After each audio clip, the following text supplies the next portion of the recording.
Hey guys, welcome to my YouTube channel. आज हम बात करेंगे पाइथन इंस्टॉलेशन की। आपको अपना फेवरेट ब्राउज़र खोलना है, जैसे कि मैंने अपना क्रोम ब्राउज़र खोला है और वहाँ पे लिखना है पाइथन डाउनलोड्स। पाइथन डाउनलोड्स को फिर सर्च करना है। उसमें आपको पास पहला ही लिंक मिलेगा। उस पहले लिंक पे क्लिक करना है जिसमें लिखा हुआ python.org। इस पे क्लिक करने के बाद अब हम डाउनलोड करेंगे पाइथन को। आप यहाँ से डायरेक्टली भी डाउनलोड कर सकते हैं, बट मैं यहाँ से रिकमेंड नहीं करूँगा, क्योंकि अगर आपका सिस्टम 64 बिट हो, 64 बिट विंडो सिस्टम, वहाँ पर आपके लिए ये कंपैटिबल नहीं होगा, क्योंकि ये 32 बिट का है। अगर मैं दिखाऊँ आपको डाउनलोड करके तो देख सकते हैं आप।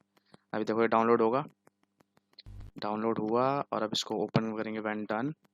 ठीक है, अभी जस्ट डाउनलोड हो जाएगा। आपके वाईफाई की स्पीड के हिसाब से काम करेगा ये। ठीक है, और अब देखना, अभी दिखाता हूँ मैं आपको। ये देखो यहाँ लिखा है 32 बिट।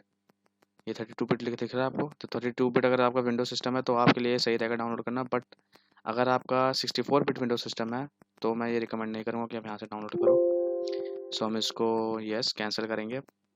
हम बात करेंगे 64 बिट का डाउनलोड कहाँ से करें। उसके लिए आपको स्क्रॉल डाउन करना है नीचे, और आपको फिर यहाँ पे देखना है 3.8.2, जो कि लेटेस्ट वर्जन है हमारा पाइथन का। तो इस पर क्लिक करना है। इसके बाद हम आपको नीचे लेकर चलेंगे, और नीचे इसके बाद आएगा यहाँ फाइल्स पे। फाइल्स पे आने के बाद अगर हम बात करें मैकबुक इंस्टॉलर्स की, तो वो ये इंस्टॉल कर सकते हैं। बाकी अगर आप विंडो इंस्टॉलर हैं तो आप यहाँ से विंडोज़ के लिए इंस्टॉल कर सकते हैं। 64 बिट विंडो के लिए देखिए यहाँ पे आपको ऑप्शन दिख रहा है 64 एग्जीक्यूटेबल इंस्टॉलर। इस पर क्लिक करना है और ये डाउनलोड्स में हो जाएगा। अगर मैं मैकबुक वालों की बात करूँ तो मैकबुक और लिनक्स वालों के लिए, जैसे आप यहाँ पे ऑप्शन देख सकते हैं लिनक्स पे, और यहाँ पे मैक ओएस है, और अदर ऑपरेटिंग सिस्टम्स के लिए भी।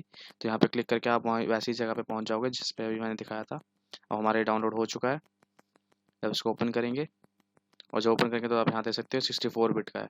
ठीक है, और हाँ, जब इंस्टॉल करते वक्त आप यहाँ पे ज़रूर यहाँ पे क्लिक करना मत भूलना, क्योंकि इससे आगे हमारा बहुत यूज़ होने वाला है, क्योंकि हम बहुत सी जब लाइब्रेरीज इंस्टॉल करेंगे तो ये वहाँ पर बहुत यूज़फुल होगा। फिर आपको यहाँ पे इंस्टॉल नाउ पे क्लिक करना है। बट मैं जैसे कि पहले इंस्टॉल कर चुका हूँ तो मैं इसको इंस्टॉल नहीं करूँगा, और इसको फिर आपको बस नेक्स्ट नेक्स्ट नेक्स्ट करके करते जाना है।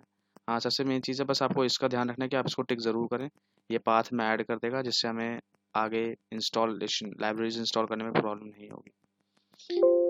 So thank you guys. हम बात करेंगे बाद में नेक्स्ट ट्यूटोरियल में कि हेलो वर्ल्ड फंक्शन के बारे में और बहुत सी चीज़ों के बारे में।